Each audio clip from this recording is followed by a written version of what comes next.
Boa tarde. Hoje nós temos a grande satisfação de conversar com o João Luiz Oliva Pinto, diretor-presidente da Oliva Pinto Logística, e o João Oliva também nos dá a grande honra de ser membro do Conselho Diretor da Associação Panamazônia. E hoje nós vamos conversar um pouquinho sobre a história de vida dele, sobre a empresa, sobre como empreender na Amazônia e a importância das liberdades econômicas para você poder prosperar aqui na região, né? Então agora eu passo a palavra para o João Oliva, que ele fale um pouco dele, se apresente para a gente. João Oliva, por favor. Boa tarde, obrigado Belisário, obrigado pela honra, é uma satisfação receber você aqui para essa entrevista. Eu, João Luiz Oliva Pinto, eu sou formado em administração de empresas, pós-graduado no Centro Universitário IDAAN e mestrando em Engenharia da Produção na Universidade do Minho, em Portugal. Empresário, sou presidente do Grupo Oliva Pinto, onde nós temos atuação no Amazonas, hoje em Roraima. Também proprietário da concessionária Porto Caminhões Iveco e também, entre outras coisas, sou presidente da Associação de Transportadores de Manaus. Bom, sou amazonense, de uma família de 8 filhos, sou o filho mais novo dessa família e nasci aqui em Manaus em 1968, sempre estudei em escola pública de qualidade, escola pública que tinha valores, que tinha hora cívica, ou seja, que tinha respeito pelo professor e pelo aluno. E isso ajudou muito na minha formação.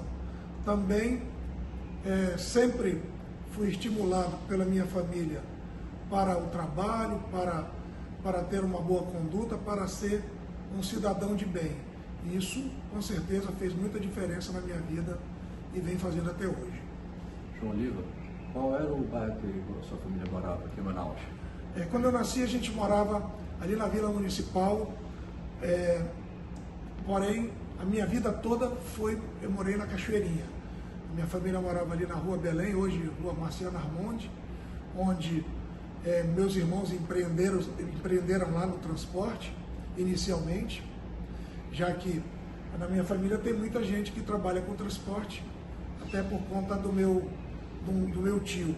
Minha mãe sempre cuidou da família, sempre cuidou dos filhos, e o meu pai, que passou a trabalhar com transportes nos anos 60, influenciado por um tio, meu tio Antônio Oliva, que era um grande empresário de transportes aqui na região, e foi uma influência muito grande para a família, para o ramo de transporte de logística.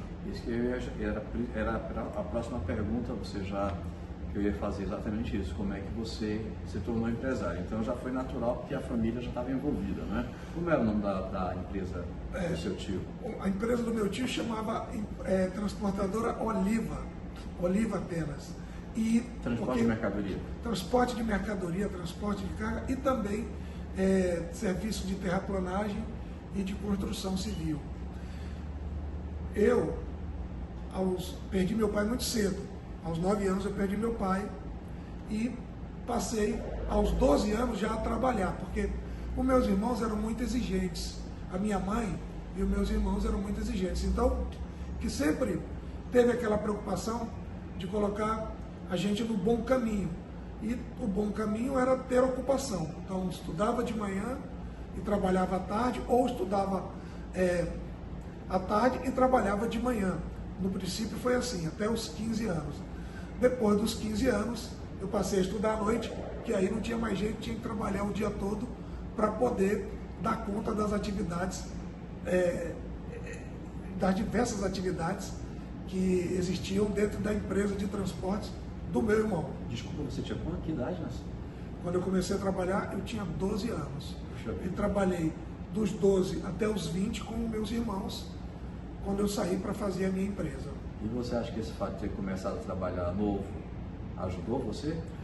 Com certeza, muito, ajudou muito, porque eu vejo muitos amigos que na minha infância, vamos dizer, na minha adolescência, não tiveram um bom futuro, porque acabaram se perdendo, fazendo coisas que não tinha muito sentido, e o fato de eu trabalhar, de eu ter responsabilidade, me ajudou muito, me fez amadurecer muito, muito cedo e contribuir muito para o meu caráter e para a minha formação.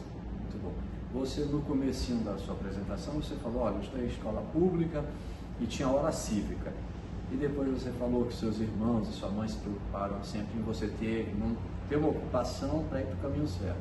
Então, eu imagino que você considera que esses valores que você teve na sua formação foram importantes para o seu sucesso empresarial. Foram? E se foram, quais desses valores? Com certeza. Responsabilidade, compromisso, ter respeito pelos mais velhos, respeito aos professores, respeito a horários. Então, cumprimento de tarefas, isso sempre esteve na minha vida, desde sempre. Eu estudava numa escola que também tinha um centro de artes e um centro agrícola. Então, a gente tinha atividades também de agricultura, isso na escola pública, de agricultura, de criação de aves, até de atividades artesanais, até de corte e costura. Então, eu acredito que esse tipo de formação foi muito importante, é muito importante para o jovem. O jovem está ocupado, com a mente ocupada, concentrado, sem dar oportunidade para pensar em outras coisas que não são boas, principalmente para um adolescente, para um jovem. Só para o registro, qual era a escola? A escola chamava Getúlio Vargas e depois a escola estadual Márcio Neri. E o centro de artes que era coligado a essas duas escolas chama, acho que Irineu Jofili, tudo na Cachoeirinha. Eu não sei se ainda funciona, mas foi de grande importância na minha formação. E, João Oliva, como é que você já iniciou um pouquinho, né, falando que no início você foi estimulado justamente por trabalhar na empresa do seu tio, uma grande empresa, mas a sua empresa, como é que começou a Oliva Pinto? Essa foi a primeira ou teve outra antes? Bem, nessa trajetória, como eu já falei, meu tio teve uma grande empresa de transporte e também de equipamentos pesados. Meu pai também teve uma empresa, mas uma empresa pequena, e os meus irmãos, na década de 70, quando a Zona Franca começou aqui, tanto indústrias quanto comércio, eles começaram a empreender no ramo de transporte, ainda com caminhões a gasolina, ainda era uma coisa um pouco arcaica, sem muita tecnologia, e eu, aos 12 anos, comecei a trabalhar com eles. Dos 12 aos 20 foi a minha trajetória de aprendizado com eles, e eu saí aos 20. Aos 20 anos, numa conversa com meu irmão mais velho, ele falou, olha, tu deve estar querendo dar teu voar sozinho. Uma conversa assim, do nada, falou, melhor você ir cuidar da tua vida e trabalhar só, a gente fica aqui na parceria, mas vai tentar a tua vida. Então, eu saí de lá. Eu até brinco que até hoje, fazer o balanço, o inventário, o balanço da minha empresa é a coisa mais simples do mundo. Eu saí de lá com parte de um caminhão que eu tenho até hoje, está estacionado aqui na empresa. Sério? Eu tenho aqui, até hoje ele, há 33, vai fazer 34 anos, eu saí de lá com esse caminhão, e esse caminhão era o capital. Metade era teu? Metade era meu, metade eu fui pagar em parcelas para a empresa do meu irmão, que o que deu de indenização só dava metade, e eu fui pagar a outra metade em parcelas para o meu irmão, que facilitou na época para mim. E eu até digo, a coisa mais simples para mim é fazer o balanço. Esse caminhão que está aqui até hoje era o capital, o resto tudo é lucro, porque eu só tinha esse caminhão, então é o balanço mais fácil de fazer. E qual foram os desafios iniciais? Mas sim, já era a Oliva Pinto, a empresa? Então, o meu irmão também tinha uma empresa chamada Oliva Pinto, só que chamava Transportadora Oliva Pinto, Porque até então, nos anos 70 até os anos 80, não se falava muito em logística. É verdade. Era mais transporte puro e simples. É verdade. Então, quando eu comecei em 1989, a empresa já foi chamada Oliva Pinto Logística, porque a gente começou realmente a fazer logística, a armazenar, a distribuir, a locar equipamentos e trabalhar mais com sistema, com informática, ou seja, colocando um pouco mais de tecnologia no negócio, e aí essa conotação de logística passou a ser mais preponderante, inclusive atendendo outros segmentos, não só o transporte de carga, mas o transporte de contêiner, içamento, remoções, entre outras atividades que a gente passou a desenvolver. Bem, João, você começou então com meio caminhão, né? Certo? Hoje, qual é o tamanho da empresa? São quantos veículos, quantos funcionários, quantas unidades? Hoje nós temos 2 unidades no Amazonas e Roraima. Hoje a nossa frota é bem completa, diversa, de vários tipos de equipamento, ou seja, nós atendemos de uma Fiorino a uma carreta baú, de uma empilhadeira de 2 toneladas a um Richtstacker para container. Então, é um plantel de equipamentos bem variado, e hoje nós temos 255 colaboradores diretos e também alguns indiretos, porque nós temos alguns veículos terceirizados e pessoas terceirizadas que prestam serviço para a nossa empresa. Só de caminhões, só para ter uma comparação, quantos caminhões hoje? Hoje a nossa frota está em torno de 450 veículos. 150 caminhões. Exatamente. E, bem, então foi um crescimento extraordinário, né? Em 34 anos. 34 anos, um crescimento extraordinário. Como foram esses 34 anos? Como foram os desafios? Como foi a superação desses desafios? Como foi a evolução da empresa? Nós, claro, no início são diversos desafios. A falta de crédito, a falta de confiança, a própria inexperiência por ser muito jovem e ter que empreender. Então, a falta de aceitação no mercado. Mas isso eu logo transformei em oportunidade.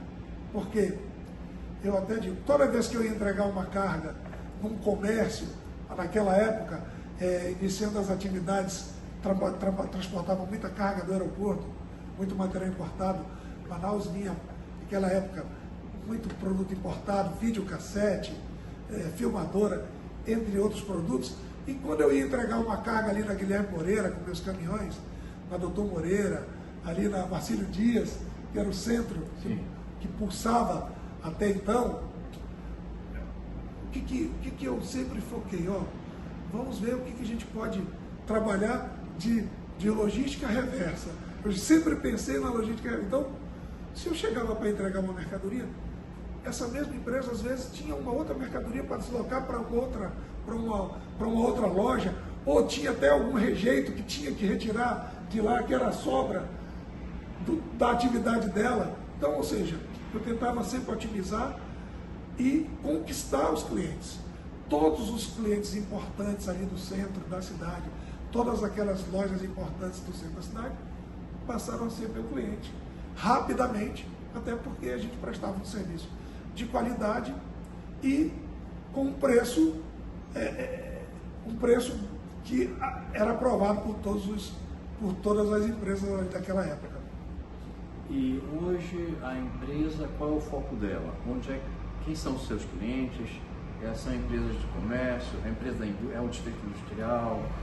Você atende o interior? E em Roraima? Você atua em dois estados que tem uma logística complicadíssima.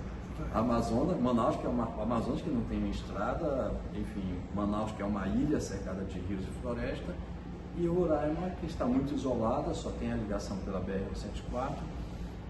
Enfim, como é ser operador logístico na Amazônia? E qual é o foco do seu trabalho da empresa hoje? Então, hoje nós trabalhamos distribuição, coleta, entrega, armazenagem, locação de espaços, locação de equipamentos, locação de contêineres, que é uma atividade que está crescendo muito. No meio dos últimos 40 anos, entrou a figura do contêiner. O contêiner é uma coisa relativamente nova. E ele deu uma outra dinâmica. Tecnologia de uns 60 anos para cá. Exatamente. E nos últimos 40 anos no Brasil, no Amazonas, e ele fez uma revolução nos meios de transporte. Então, o container é uma ferramenta, é uma embalagem, não deixa de ser uma embalagem que vem crescendo e sua utilidade sendo multiplicada em várias áreas, e nós atuamos principalmente como terminal de contêiner, ou seja, não só guardando os nossos contêineres, mas os contêineres de clientes, ou seja, transbordando a carga dos contêineres dos armadores de origem, transbordando para os nossos contêineres, o que barateia muito o custo para o nosso cliente. Hoje, principalmente o nosso cliente é a indústria. Hoje, 95%, ou seja, uma empresa que começou lá atrás trabalhando, 80% para o comércio, hoje a gente trabalha 95% para a indústria e para os armadores, ou seja, as companhias marítimas. Eles são nossos clientes principais, juntamente com as diversas indústrias que tem aqui no estado, e também muitos clientes que nós estamos já conquistando em Boa Vista. Uma pergunta, aqui no Amazonas, indústria tropical do polo industrial, Zona Franca, óbvio, você detém que parcela do mercado? Olha, nós hoje trabalhamos num mercado que existem muitas empresas. Esse mercado é muito pulverizado, porque existem muitas empresas hoje de logística, pequenas, às vezes com pouca estrutura, com poucos recursos, mas que também operam. Então, é um mercado muito pulverizado. Mas eu diria que, se a gente for fazer uma hierarquia, hoje nós temos dois grandes grupos, que é o grupo Chibatão e o grupo Superterminais, que atuam em diversas áreas de logística, não só no que nós fazemos. E ali no terceiro lugar, no segmento que a gente atua, a gente aparece ali em terceiro lugar como uma empresa que faz o maior volume e que está crescendo e se destacando aqui entre as demais empresas de transporte. Parabéns, excelente, João Viva. Mas em Roraima a indústria é muito incipiente. Então lá qual é a sua clientela? Qual é o serviço que você presta lá? Então, Roraima como você bem colocou, tem toda essa dificuldade logística. Apesar de nós termos a estrada, uma rodovia, mas essa rodovia ela tem um estado muito precário, muitos períodos do ano, principalmente quando chove muito no Amazonas, e isso é uma grande dificuldade. A rodovia 174, na parte que ela liga o Amazonas a Roraima, ela tem apenas 250 quilômetros dentro do estado do Amazonas, mas é o pior trecho de toda a estrada. Ou seja, essa é uma grande dificuldade, o que aumenta os custos de transporte, aumenta os custos dos clientes. Hoje, os nossos principais clientes em Roraima são os grandes atacadistas. Hoje a indústria em Roraima está se instalando. Nós temos algum transporte de sucata vindo de Boa Vista, nós temos algum transporte vindo também de reciclagem de embalagem. Nós começamos a fazer o primeiro transporte de óleo, de óleo de cozinha, de óleo de milho para uma empresa, mas hoje Roraima ainda é um lugar a ser explorado, é um novo Eldorado. O agronegócio está crescendo muito e o Estado demanda muito de produtos do Amazonas e do restante do Brasil. Então, eu diria que hoje 90% do transporte é Amazonas até Roraima. E hoje, menos de 10% é de Roraima para o Amazonas. Ou seja, a gente acaba indo com um contêiner cheio e volta com um contêiner sem carga. Isso pode vir a se modificar quando a produção aumentar, porque tem muita gente investindo realmente em plantação de milho, soja, etc. E também com a ligação, quando a gente começa a sentir concretamente o efeito da economia da Guiana, que é ali do lado, né? Talvez isso a gente tenha mercadoria do caminho de volta. Exatamente. Nós temos essa perspectiva muito boa, que uma hora sai a estrada para Georgetown. Nós achamos que esse comércio vai modificar toda a nossa geografia aqui de transportes, porque hoje é o lugar mais próximo para se chegar no Canal do Panamá, seria a partir de Roraima até Georgetown. Isso. Ou seja, todos os navios que adentram aqui ao nosso Rio Amazonas, eles têm obrigatoriamente de passar pelo Canal do Panamá ou fazer um caminho muito mais longo e mais custoso. O nosso produto chega e sai através do Canal do Panamá. E com essa possibilidade de um navio sair da Guiana, com certeza isso encurtaria e baratearia muito essa cadeia logística dos produtos. Sem dúvida. João, e qual é o futuro da Oliva Pinto Logística? Nós, principalmente, estamos focados em qualidade, estamos focados em melhoria da nossa infraestrutura, melhoria da nossa infraestrutura de equipamentos. Hoje, como concessionários Iveco, nós também temos a oportunidade de aumentar e renovar a nossa frota com muito mais velocidade, muito mais facilidade. Nós também somos representantes do implemento NOMA, que também, ou seja, a gente hoje vende o caminhão e vende o implemento. Isso dinamiza, isso agiliza a renovação e o aumento da nossa frota. Hoje, qualidade, melhoria na nossa infraestrutura, melhoria nos nossos equipamentos, consolidação do nosso trabalho em Roraima, e nós queremos ir também para o sul do estado do Amazonas, próximo de Porto Velho, porque é uma área também a ser explorada. Nós temos ideia de investir bastante em Humaitá, que já fica ali na fronteira com Rondônia, na fronteira com Porto Velho, também acreditando que a estrada, a BR-319, venha a sofrer um incremento de obras aí no futuro, um destravamento, para que a gente tenha uma condição melhor também de trafegar para o sul do Amazonas. Na verdade, muitos empresários têm me dito isso, que apostam muito em Humaitá, ali na divisa com Rondônia, né? Rondônia está avançando, tem um agro muito ativo, e o sul do Amazonas tem essa faixa toda ali que vai de Apuí até Humaitá, e também o agro está muito ativo, então é uma área que também está desenvolvendo muito, né? Exatamente. A soja ali está crescendo bastante e tem condição de ter uma soja muito barata. Isso. Por conta do deslocamento, porque um dos maiores custos de alguns produtos, como principalmente as commodities, é o transporte. O transporte, quanto menos distâncias, mais barato fica o produto.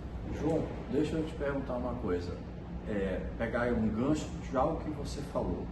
Você disse que opera containers, né? É uma das suas principais atividades.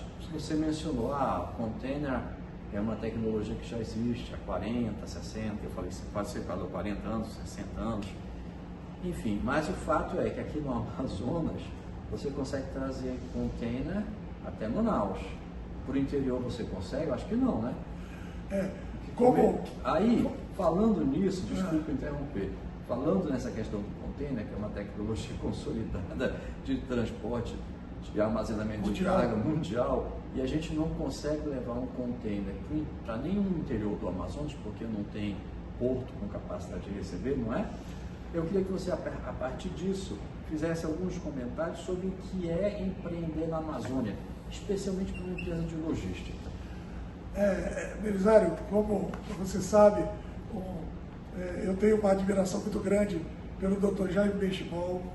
Dr. Jaime é uma das pessoas que tem me orientado bastante durante os últimos anos e tem muita participação no que acontece hoje na minha empresa, porque com os ensinamentos, com os aconselhamentos dele, a gente consegue melhorar bastante. E eu falo isso para chegar no ponto de que o Dr. Jaime é um que sempre toca nesse ponto. Nós, nos nossos 61 municípios, ou seja, dos 61 não, mas ou seja, fora Itacoatiara, Manacapuru que tem ligação rodoviária e alguns poucos, nós não temos um município que consiga descarregar um container. Ou seja, isso é absurdo. com a tecnologia que está no mundo todo, o container serve para N atividades e a gente não consegue descarregar um container no interior. Não tem um porto que tenha infraestrutura para isso.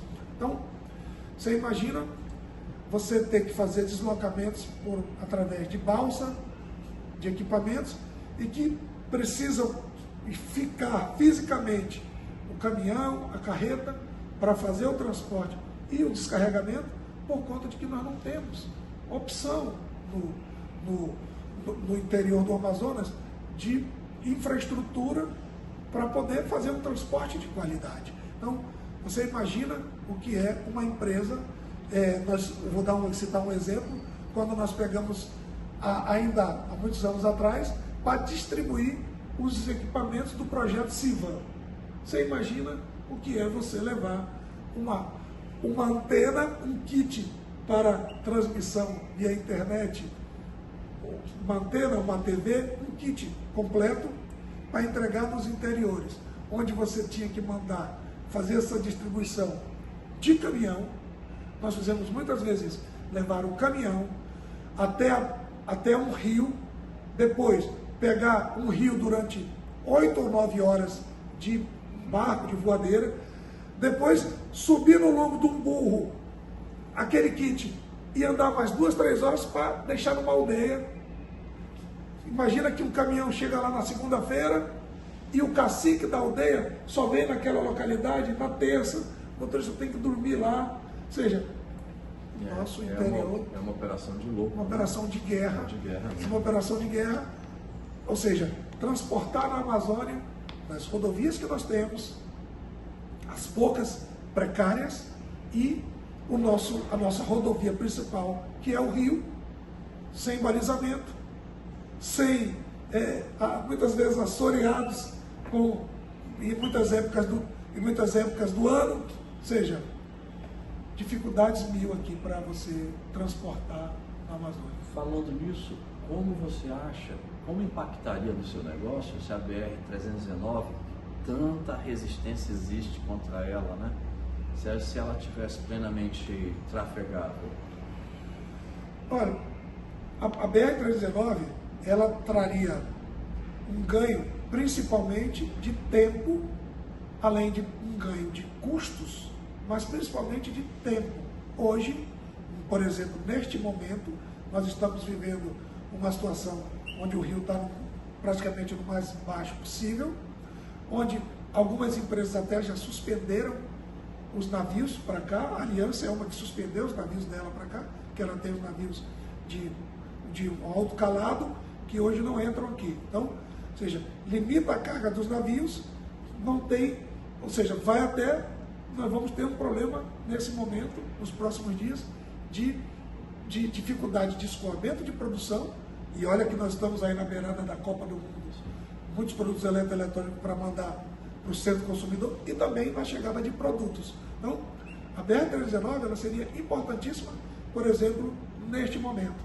E em todo o ano, porque com a BR-319 encurtaria muito a distância que hoje, de balsa, hoje está em torno de 8, 10 dias até Porto Velho, por conta da situação do Rio Madeira, e isso poderia ser feito em um único dia. Ou seja, você encurta a distância, você diminui o estoque das empresas, diminui o investimento. É muito importante para as empresas. Agora mesmo estava em reunião com o cliente falando sobre isso, sobre giro de estoque, que com essa dificuldade toda de guerra e a pandemia, que as cadeias produtivas todas foram mexidas, todas as empresas tiveram que aumentar os seus estoques. E uma das dificuldades é a falta de ter uma rodovia para que a gente possa fazer esse trajeto em curto prazo, o que aumenta o custo logístico de todas as empresas. Inclusive, não sei se você com certeza sabe, mas muita gente não sabe, especialmente fora da Amazônia, o pessoal que está fora da Amazônia, de outros lugares do Brasil, não sabem que na época da pandemia, muita gente aqui no Amazonas morreu sem oxigênio, porque o oxigênio estava parado na estrada. O governo federal mandou muitos caminhões e os caminhões ficaram 5, 6 dias na estrada, atolados lá na estrada, e aí gente morrendo aqui. Isso é um crime, né? E aí eu queria, pegando esse gancho, eu queria que você falasse na questão ambiental, porque uma das razões pela qual a BR-319 não está trafegável é por causa da pressão dos ambientalistas. Eu queria que você falasse se essa questão ambiental, a legislação ambiental, a dificuldade de obter licenças ambientais, no seu negócio especificamente, tem atrapalhado muito. Olha, sem dúvida nenhuma, em todas as atividades, e no transporte não é diferente. Você imagina que nós temos licenças que são renovadas a cada 3 meses. Você imagina você ter que renovar a cada 3 meses uma licença.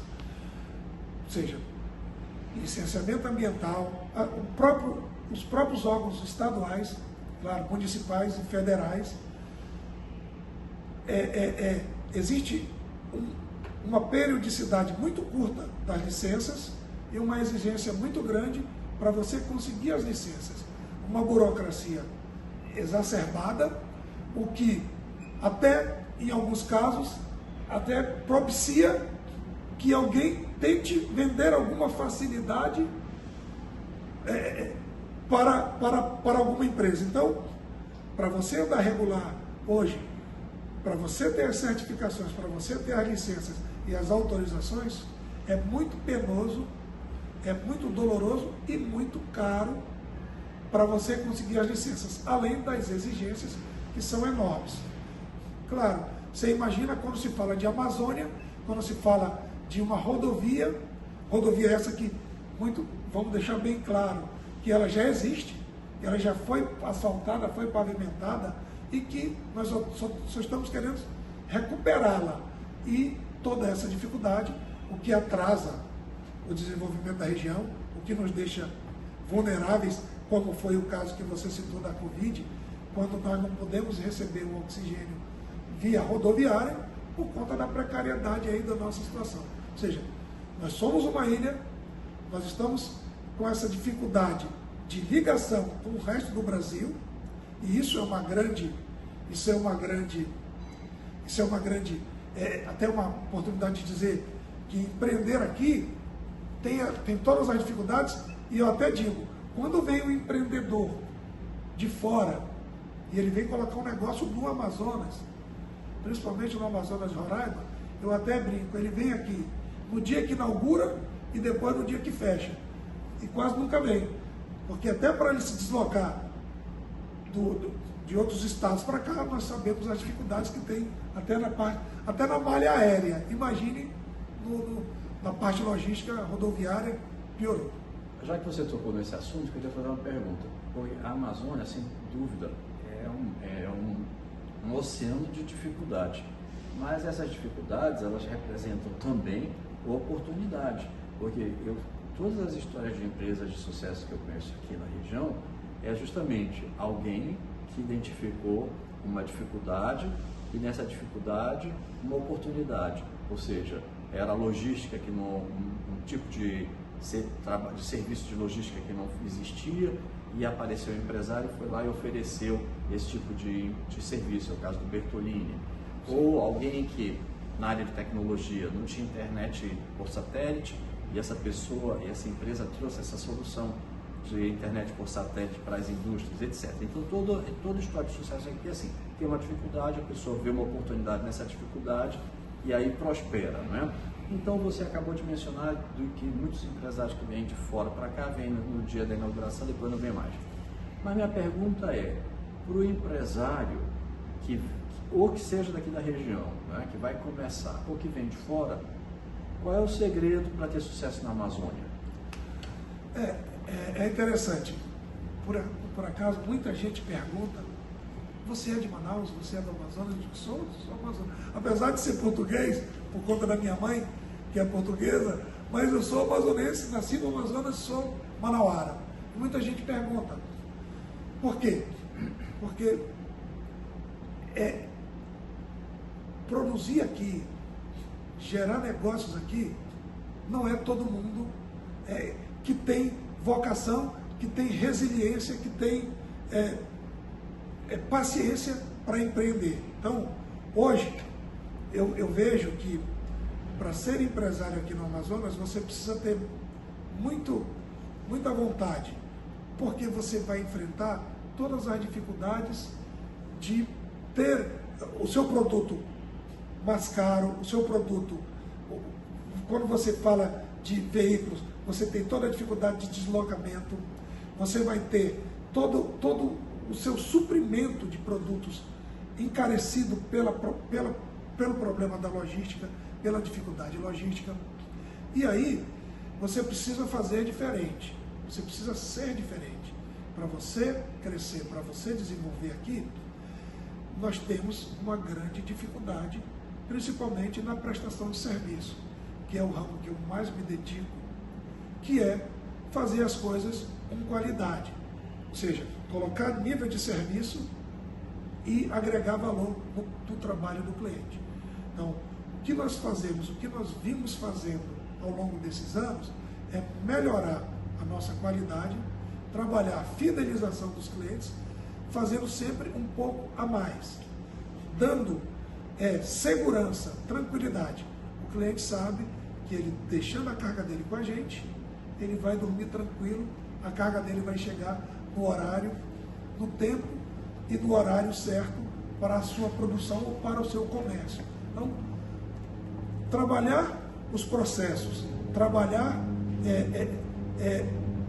tentar colocar tecnologia, ou seja, nós investimos muito em sistemas de logística que pudessem transformar, e transformando, eu até brinco, que o nosso objetivo é transformar a nossa empresa numa empresa 4.0, ou seja, onde o cliente possa acessar a carga dele remotamente, de onde ele estiver, e possa programar a sua entrega, a sua coleta, no tempo que ele precisa, que ele necessita. Então, para você ter sucesso aqui, você precisa pensar fora da caixa, você precisa fazer coisas diferentes do que os demais fazem para você se destacar. Excelente. Nesses 34 anos, de 89 para cá, a Amazônia sofreu uma transformação profunda. Né? Manaus cresceu enormemente. É a mesma coisa com Roraima, cresceu muito. São os locais, os estados onde você atua. A sua empresa cresceu, foi acompanhando o crescimento da região, né? Então eu queria que você consiga. Eu vejo, como eu já mencionei antes, que toda história de sucesso empresarial na Amazônia é uma simbiose entre a empresa e a região. Um cresce porque a região está crescendo também. Mas a empresa, no momento em que vai oferecendo soluções para a região, em vários aspectos, ela também ajuda a região. Então é uma simbiose, né? Um ajuda o outro. Como você considera que a sua empresa, nesses 34 anos, contribuiu para o desenvolvimento da Amazônia? Olha, Belisário... Especialmente aqui de Manaus. Olha, Belisário, eu acho que, primeiro, respeito às autoridades, respeito ao meio ambiente, nós fazemos um trabalho de respeito ao meio ambiente, respeito à sociedade. Eu acho que melhoria das condições de trabalho para o nosso colaborador é muito importante. Nós, através do nosso trabalho, criamos muitas soluções para indústria e comércio aqui no estado, ou seja, fazendo com que o cliente se sinta realmente abraçado com os nossos serviços e possa contar com a nossa participação na cadeia produtiva dele. Hoje, nós investimos muito no nosso pessoal, na formação, na qualificação.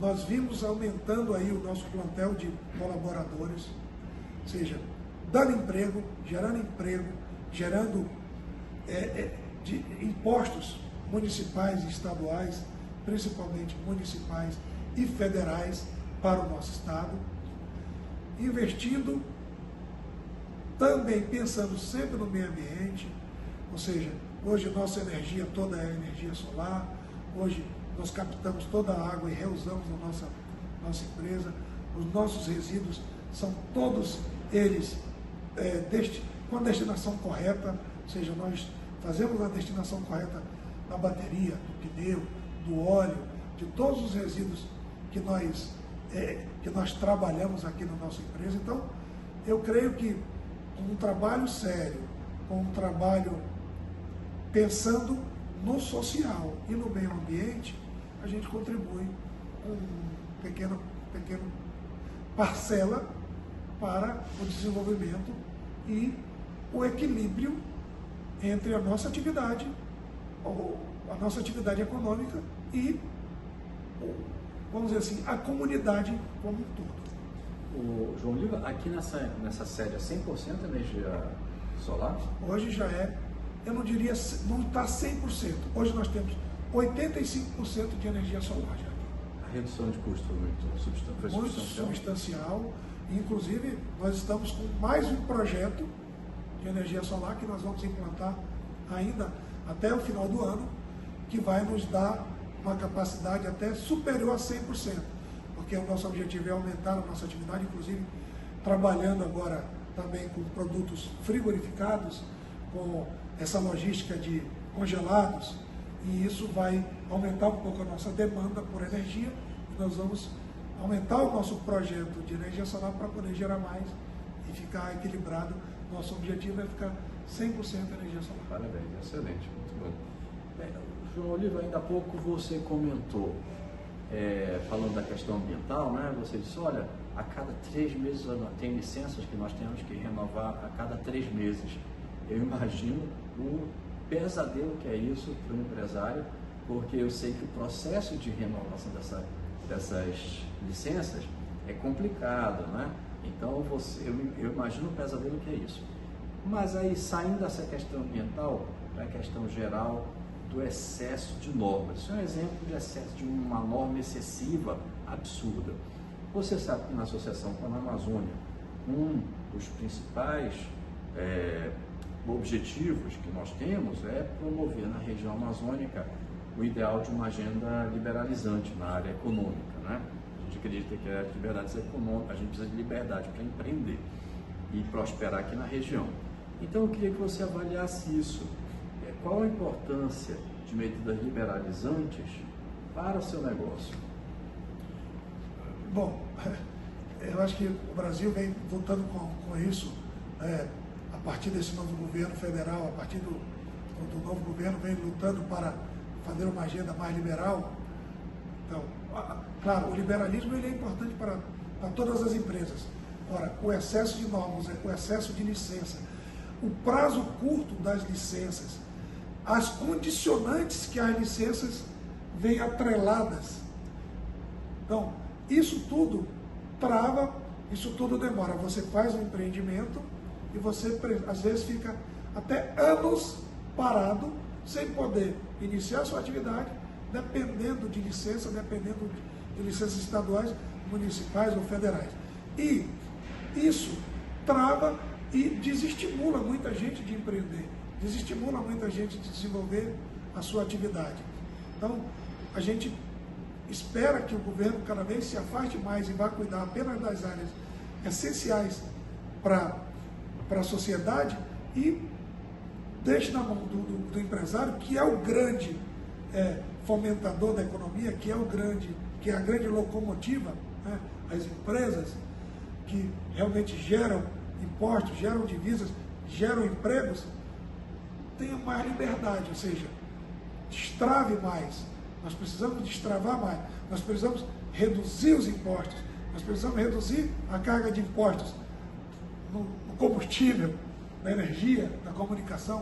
Ou seja, nós temos essa dificuldade do isolamento, essa dificuldade singular que o Amazonas tem de ser a atividade principal, ou seja, a grande atividade está na capital e a capital é uma ilha. Com todas essas normas, com todas as regras e com todos esses custos altos de impostos, fica muito difícil. Eu sei que tem empresas que, dependendo da atividade, né, tem até precisam de dezenas de licenças para operar. No seu caso, você tem ideia de quantas licenças você precisa para... Nós precisamos do alvará, nós precisamos do ABITS. Isso é o básico, né? Nós precisamos da licença de operação do IPAAM, nós precisamos da licença da SEMAS, nós precisamos da licença do IBAMA, nós precisamos da licença da Polícia Federal, precisamos da licença do Exército para alguns tipos de produtos, como a nossa empresa tem SASMAC e faz transporte de produtos químicos e perigosos, licença de... Então, Bombeiros. A VCB de bombeiro renovado a cada ano. Então, imagina toda essa burocracia, toda essa dificuldade de licenças, essa grande quantidade de licenças em períodos curtos e condicionantes cada dia mais difíceis de transpor. Dessas, a gente tem que perguntar, mas dessas, se você achar conveniente, diga para a gente, dessas licenças aí, quais são as mais complicadas, as mais demoradas, as mais difíceis de... Olha, eu vou reduzir. A licença mais complicada hoje é a do IBAMA, porque ela é trimestral. Você imagina você ter uma licença a cada 3 meses. O IPAAN, você precisa de licença deles também? Sim, o IPAAN, nós temos licença do IPAAN, mas essa licença do IPAAN, hoje, ela já pode ser feita anual ou até a cada 2 anos e parece que agora até a cada 5 anos. Só que o custo disso vai subindo e as condicionantes também vão sendo elevadas a partir do momento que você renova por mais tempo. Mas a maioria delas é anual e isso causa um desconforto muito grande. Eu interrompi, você estava falando do IBAMA, que a cada 3 meses e você ia continuar, mas além disso eles facilitam, dificultam, como é o processo? É automático? Não, ela é uma coisa automática. Você imagina que acaba sendo uma coisa que o governo faz para arrecadar, mas que ele não tem muito, vamos dizer assim, ele não tem muito controle na renovação, muito critério. Sim. Porém, você a cada 3 meses tem que pagar uma nova taxa. Ou seja, é só burocracia mesmo. É só burocracia mesmo. Atrapalhar a vida do empresário. Sim. Excelente, está ótimo. Eu não podia deixar de, como você atua na área de logística, eu não podia deixar de falar de uma questão que é mais uma das imposições que a gente tem aqui na Amazônia, que as pessoas fora daqui da região não conhecem, até a gente aqui da região não sabe. É um custo que está embutido em tudo que a gente consome aqui.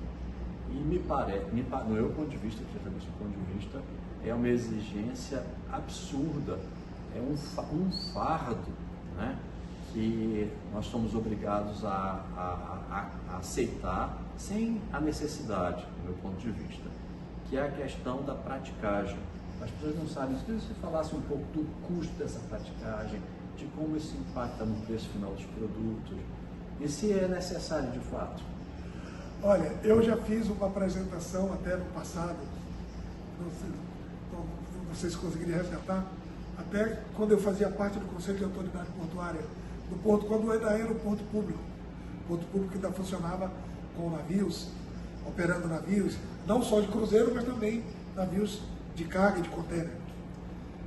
Falando sobre a praticagem. A praticagem, com todo respeito, ela é uma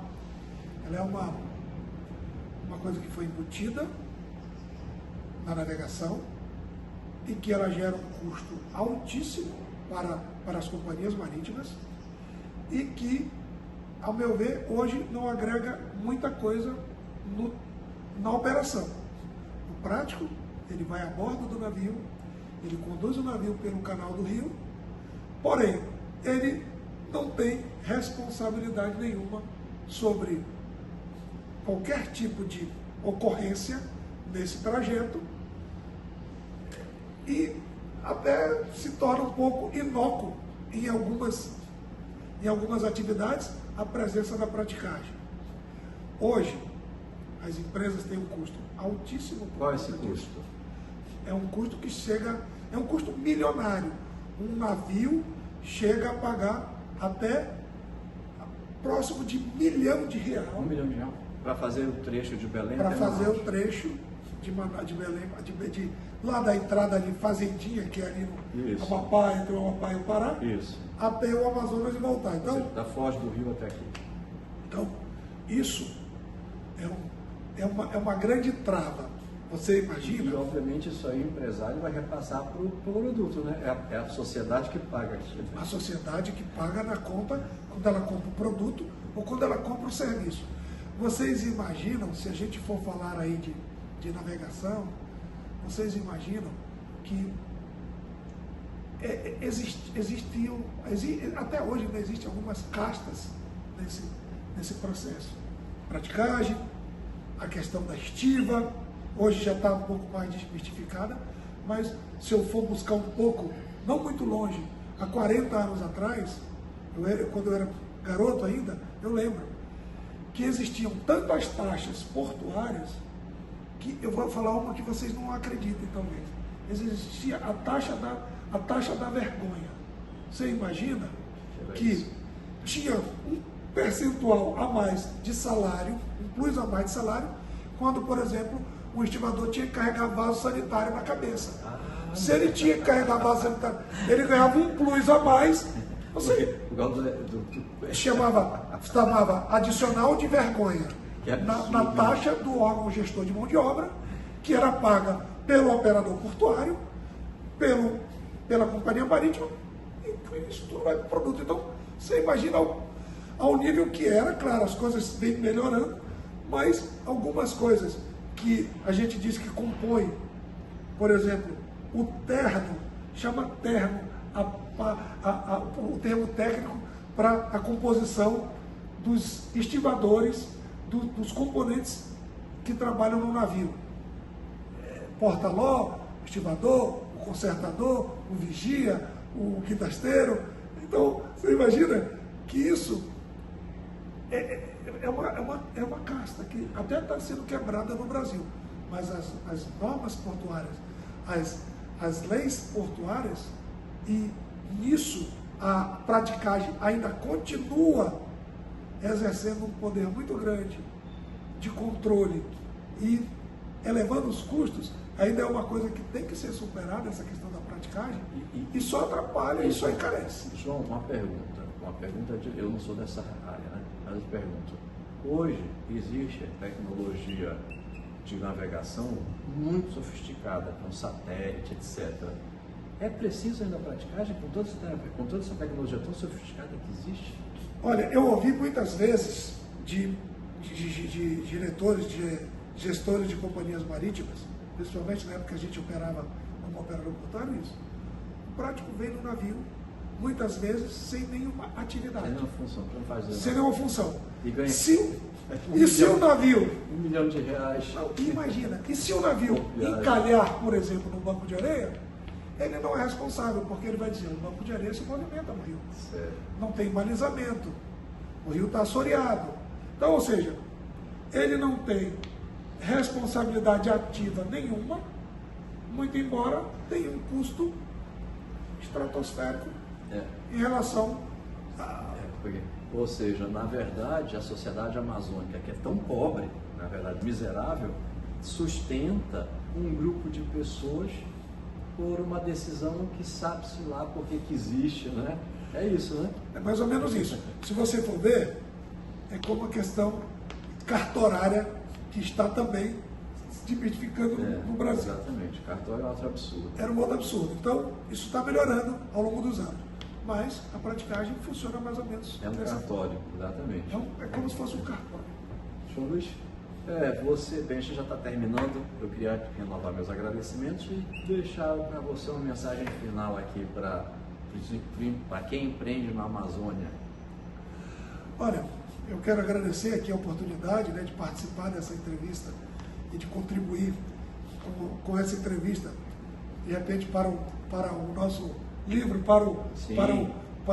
para esse grande projeto aí, que com certeza tem tudo a ver com a dedicação do Belisário, não é? Você é um cara que se dedica muito pelas empresas, pela Amazônia, por congregar as empresas, né? É muito importante isso. Você é um cara agregador que tenta trazer todo mundo para esse sentimento, para esse compromisso com a Amazônia. E, aproveitando essa oportunidade, eu gostaria de dizer que, principalmente para todos, mas para os mais jovens, acredite, trabalhe, estude, se prepare, coloque qualidade no seu trabalho, dedique a maior parte do seu tempo para o seu trabalho, para pensar em estratégias, em em coisas que possam vir gerar valor no seu trabalho. Acredite, eu acredito nas pessoas, acredite, não espere que o governo faça nada por você. O governo não vai fazer nada por ninguém. Nós é que temos de ser protagonistas do nosso destino. Então, trabalhe, resiliência, tem que perseverar, porque muita gente inicia uma atividade e no primeiro tropeço desiste ou muda de atividade e acaba perdendo o foco e não consegue nunca se estabilizar. Então, até hoje, eu estou agarrado na primeira oportunidade que eu tive, com as mãos, cabeça, pernas, tudo, e não quero largar essa oportunidade. E digo que se você trabalhar, se você tiver boas ideias, combinar, transformar as ameaças em oportunidades, você consegue empreender. Eu lembro que quando eu comecei minha vida, no final dos anos 80, muitos diziam, olha, o teu tio, o teu pai, os teus irmãos, eles ganharam dinheiro, eles prosperaram, porque era uma época boa, era uma época muito diferente, a Zona Franca estava surgindo, era muita oportunidade. E o que eu digo? Não. Todo dia a dia que você pode melhorar, que você pode crescer. Se você começar um negócio hoje, daqui a alguns anos você também pode ser próspero, você também pode prosperar. Assim como a gente está no caminho, a gente está num caminho de melhoria, de crescimento, de consolidação, qualquer pessoa pode, e é esse o grande recado. Trabalhe, seja resiliente, tenha compromisso. Compromisso com o seu colaborador, com o seu fornecedor, compromisso com o seu cliente. Eu digo sempre aqui, o cliente tem sempre razão. Quando ele não tiver razão, você arranja um jeito de dar razão para ele. E foque nisso que você vai se dar bem. Tá certo, é isso mesmo. Exatamente. Bem, olha, mais uma vez, muito obrigado, João Niva. Como o João mencionou, essa entrevista é parte integrante do livro que será editado pela Associação Panamazônia com o título de Prosperidade na Amazônia, Histórias de Sucesso Empresarial, no qual nós vamos reunir a história de vários empresários do Amazonas, do Pará, de Rondônia, do Maranhão, de Roraima, etc., mostrando como a Amazônia é uma terra de oportunidades, né? É uma região destinada à prosperidade, cheia de riquezas que precisam ser exploradas com responsabilidade social e com respeito ao meio ambiente, mas que essas oportunidades econômicas precisam ser exploradas, e é o que as pessoas têm feito aqui na Amazônia e prosperado, gerado emprego, gerado oportunidade, gerado renda, bem-estar. E então o João é um desses empresários. Eu renovo meus cumprimentos a ele. Mais uma vez, muito obrigado, João. Obrigado, boa tarde a todos e, Belisário, obrigado pela oportunidade. Obrigado, João. Prazer.